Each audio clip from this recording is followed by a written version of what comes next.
Is Jim Ryan wrong about PC ports and the timing of them? In a recent interview, he had some comments about PC games, PlayStation games coming to PC. Now, keep in mind, there was also an interview with Hermen Hulst that indicated the earliest we would see PlayStation games coming to PC would be 12 months. I've even gone on record as saying that God of War Ragnarok could be one of the fastest PC ports, given how successful God of War 2018 was and some of the dev remarks about changing the pipeline in Ragnarok because they learned things when they ported the game to PC. But recently, Jim Ryan talked about speaking to game fans and a window of time that seems kind of long. It received a lot of backlash, a lot of anger from PC fans who think it's too long, and sort of taking PlayStation fans to task for enjoying the fact that games take longer to come to PC and should be sort of considered prime real estate. Like, that's a reason to get a PS5 if you want these great games. Instead, you're going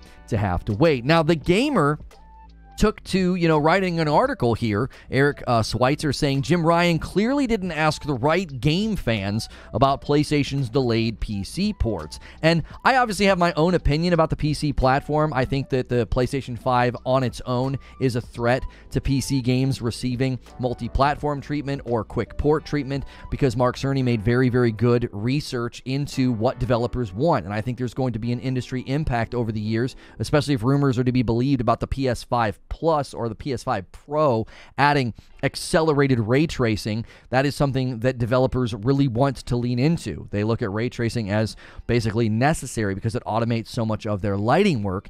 And this is going to pose a problem for PC, I think, because it's just a harder platform to optimize for, because you're always sort of chasing the latest trend, the 30 series and the 40 series and whatever else comes out. And then if you have to optimize for where most people own like PC hardware, they're not at the tip of the frame. They're not at the very edge of the wave, as it were. They don't have the absolute best hardware.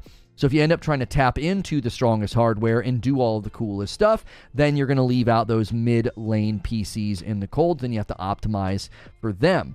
Devs are on record saying building for one system is ideal, and even Yoshi P's comments about Final Fantasy 16, I think, points to squeezing a whole lot of power out of the PS5 and then coming to PC later. He said you will not see Final Fantasy 16 on PC within 6 months because they want to make sure it's well optimized. And after the rash of bad PC ports, I bet that PC gamers are happy to hear that, but maybe not happy to hear they have to wait a little bit longer, and maybe even longer for PlayStation games. So let's take a look at what Jim Ryan said and what the gamer has to say in response. If players are telling the PlayStation boss that waiting 3 years for PC ports is okay, then he's talking to the wrong players. That's incredibly entitled, I would say, because, if you want those games, buy a PS5. Their projections for market saturation are pretty good. If you can afford really top-of-the-line PC equipment, then surely you could afford a PS5. Now, I know if you prefer mouse and keyboard, that's not what you want to hear, but, they spend a lot of money on these titles, researching them, building them, and making sure they're amazing to keep their ecosystem healthy. PlayStation CEO Jim Ryan was interviewed by Famitsu recently, where he was asked about the company's strategy around porting exclusives to PC. After launching Horizon Zero Dawn on Steam in 2020, Sony has since ported 8 other PlayStation exclusives to PC, including Returnal, God of War, Marvel's Spider-Man, Uncharted 4, and Days Gone. Don't forget about Miles Morales. Each of these games were ported to PC 2 or 3 years after their PlayStation debut, a gap that Ryan says Sony plans to maintain with future ports. Keep in mind, again, this is at odds with what Hermen Hulst said. I don't think it's always going to be in this format. I don't necessarily know if we're extrapolating the right conclusion from Jim Ryan's comments. We're also forgetting about The Last of Us Part 1 port that was very poor. It has since gotten much better scores on Steam and has turned itself slightly around, but still an embarrassing display both on Naughty Dog and Sony's part. They should not have used Iron Galaxy. I think they really mistreated their own property and should be embarrassed about how bad that port was. In a quote translated by IGN Japan, Ryan said, PlayStation Studios' main responsibility is to make games for the latest PlayStation hardware that players will enjoy. We are increasing the number of PS5 exclusive games and staggering release of the PC versions. What in the world just happened? The advertisement decided to change, I guess. It's wonderful. And you wonder why people block the ads. I don't, but you wonder why people do. Though disappointing, this is not unexpected. Here's the thing, okay? if you're going to take them to task for this, then I don't think you understand the impetus on these companies to make money. Because if they could make more money by bringing them to PC faster, they would.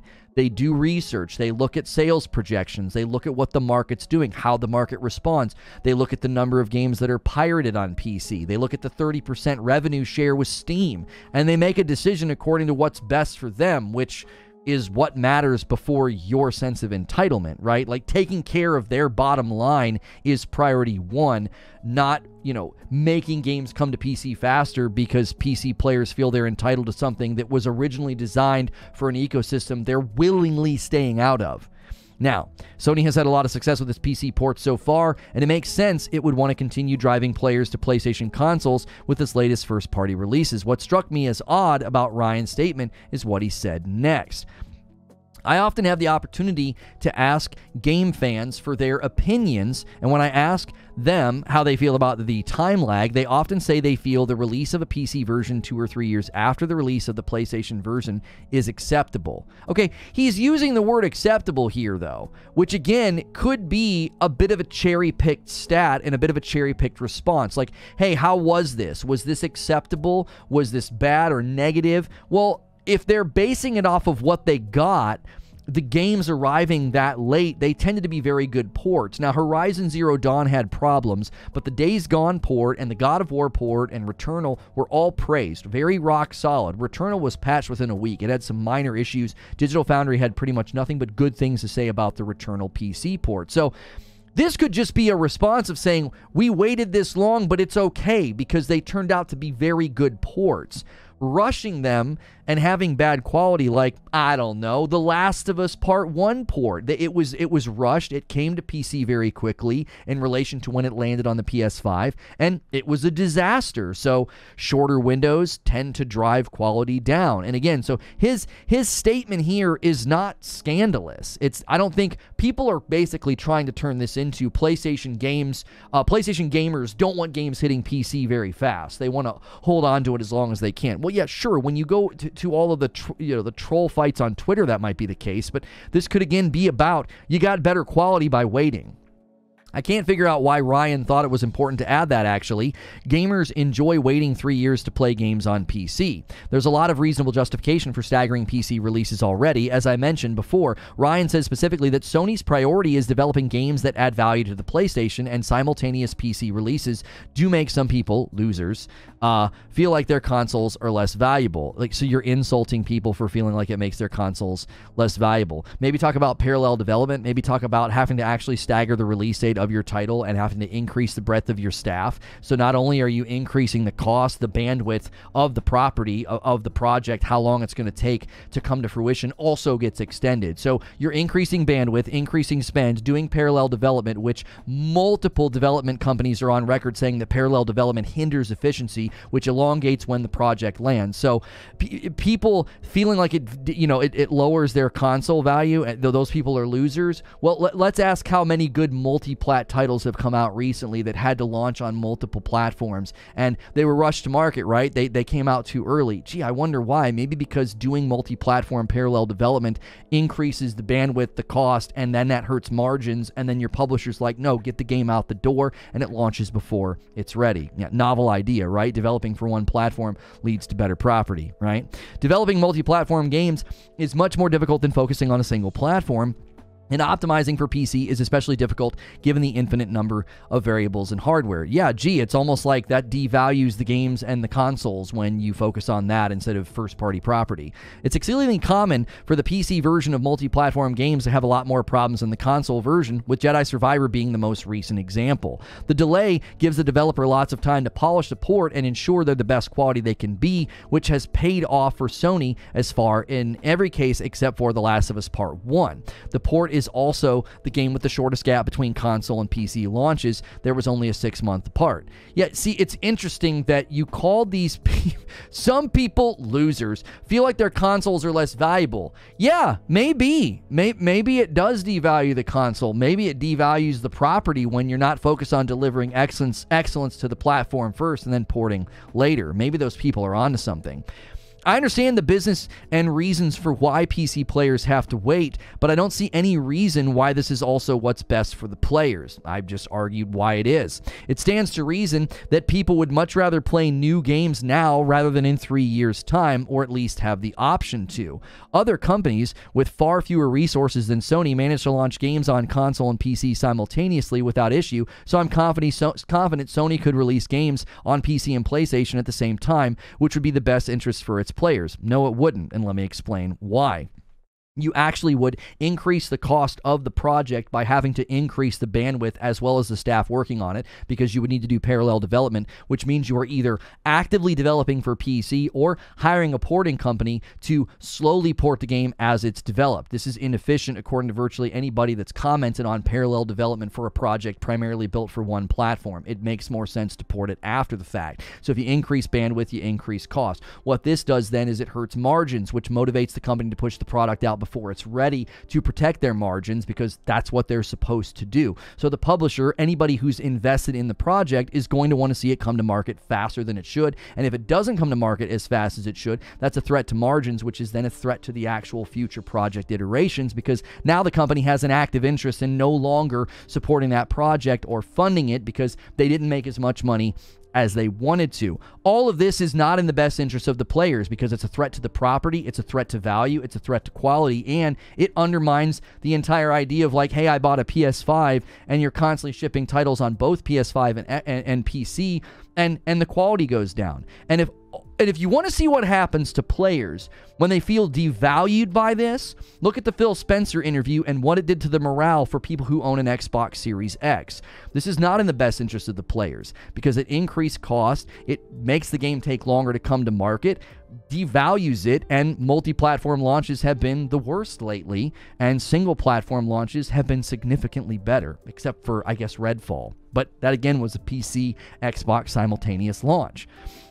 Here, Ryan makes the claim that actually game fans are fine with waiting, but I have to wonder which game fans has Ryan been talking to. Maybe anybody who reviewed all the ports that you said were so much better than the rushed port of The Last of Us Part 1. Maybe those fans. Maybe the review scores on Days Gone, God of War 2018, Returnal, and any other PC port that took longer. Perhaps that's being what's weighed. And then the feedback is, hey, if it's going to get rushed and it's not as good, we don't want it. I'm a game fan, and if he asked me, I would have said no. Launching day and date on PC would be much better for me. Yeah, if you ignore all of the economic realities, development realities, and dev commentary on what's better for the game's quality. Also, just ignore the fact that Sony has invested all this money into the property, into the studios. These are first-party studios they have actively invested in. Look at the growth of Insomniac, Guerrilla, Santa Monica, and basically anybody else under that umbrella, expanding and getting larger, okay? Then, if they launch day and date, a huge portion of their sales are on the PC platform, where piracy runs rampant and they have to do a 30% revenue share with Steam. None of this is in the interest of Sony as a business, so it's not necessarily better for you if they basically willingly take their product, devalue it, maybe it doesn't come out as polished and as good, and it lands on a platform that steals games and then does revenue share with a third party. So none of this is in the interest of Sony or PlayStation with their own property that they've spent money on and their own studios that they've helped grow. I played every PlayStation game Sony has released on PC, and everyone, barring Tlu, has been a far better experience on my computer. Performance is much higher, frame rates are much smoother, and I get to play in stunning super ultra-wide, which makes games like Horizon and Spider-Man more immersive than ever. As someone who has invested a lot into my gaming PC, the PS5 experience is frankly inferior. It's not in my best interest to play games on PS5 that I could play on PC. If I had a choice, I'd choose PC every time. I find it hard to believe that PC players told him they're okay with waiting 3 years to play PlayStation games, because I'm certainly not. Well, again, you have to base it on what you've received so far and the quality you've received so far. Listen, if you're a front of the wave tech adopter, you have to understand the world that you live in. You're fringe. You are not the majority. If you're buying the best monitor, the best video card, and you're going to play games at the absolute best edge, tip of the spear performance, well, you have to understand who you are in the grand scheme of the economic structure of gaming. You're not the majority. You're not the target audience. So you will never, ever be a priority for games when they're being made like this, because you make up the smallest portion of the potential consumers that buy the game.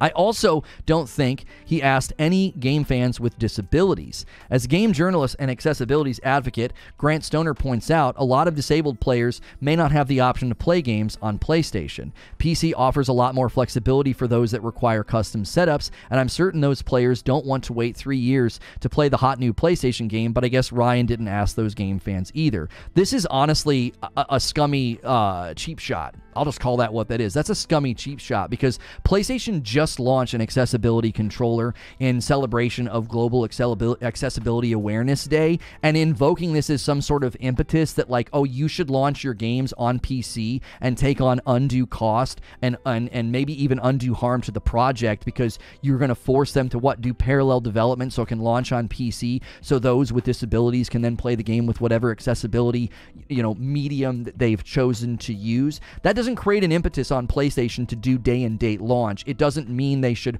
harm their property or even harm their ecosystem's appeal by doing that. And then again, revenue share with Steam and launch in an environment where games are stolen hand over fist. I'm not sure which games fans Ryan's is weighing in on this, but I have a couple of guesses. Every time a PlayStation exclusive makes its way to PC, there's always a few PlayStation fanboys who fly into a rage over it on social media. Yet these people don't matter, and that's not who he's talking about. They are a minority, and referencing them is silly. These people think ports devalue their PlayStations. They get mad if people on other platforms are allowed to play PlayStation games because they want to feel like they're in a special little club with 32 million other PlayStation 5 owners, I guess. Maybe it's just me, but I don't think we need to validate the opinions of people who want games to play worse or be less valuable to everyone just so they can feel better about their brand loyalty. I firmly argue against people that think in that way. I've always said, if you really like a piece of property, if you really like Horizon or God of War or Ghost of Tsushima, you should want that developer and that project to make as much money as possible. Cashing in on the PC audience revenue later, I think, is a great way to just get more funding and more support and more people within the ecosystem. And the beauty is, everybody who played God of War 2018, everybody who's played Spider-Man or Miles Morales on PC has a very strong motivation to buy into the ecosystem of PlayStation 5. That's an amazing marketing pull. You basically got people exposed to greatness, and if they want to play the next game, they're going to have to buy a PS5 or wait. And guess what? PlayStation gets your money either way, because they're making a great product that's in demand. So it's either in demand enough for you to buy the PlayStation 5, or it's in demand enough for you to wait and buy it when it comes out. And as the pattern has already emerged, waiting tends to increase the quality of the ports. Now again, I think the sweet spot is 18 months. 12 months after a game comes out, you can throw it on PS Plus. 18 months after a game comes out, it can land on PC. 18 to 24 months is, I think, a great window. Beyond that, I agree 3 years is a bit of a stretch. But again, we have Hermen Hulst commentary on this as well. I don't think 2 to 3 years is locked in. Again, I think Ryan was talking about the games that had already landed. I don't even believe... I don't know what this is. I don't even believe Ryan when he says he often asks fans their opinions, and it turns out they agree with his business decision. Donald Trump does the same thing all the time. Great, this just took a wonderful turn. Instead of stating his opinions, he'll say a lot of people are saying, or when he makes a wild claim, he'll follow it up with, and everyone agrees. While this article just landed flat on its face. CEOs are nothing if not politicians, and Ryan is under no obligation to show receipts. He's well within his right to run his business however he sees fit, as long as it generates profits for his shareholders, as he's legally obligated to do, but he shouldn't try to back up his decisions by claiming that gamers agree with him, especially when they don't. Oh, only especially when you don't. Because the reviews are in. Look at the games that took longer to port and the reception, and look at the games that came faster.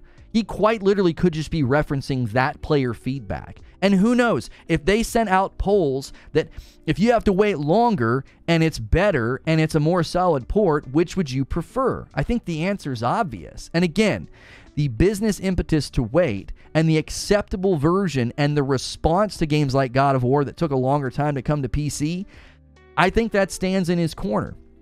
And again, if you're making a great product and it's in demand, and if people want it, they got to buy into the ecosystem or they got to wait. That's a powerful position to be in the economy, and you can knock it, but at some level, you got to kind of respect it.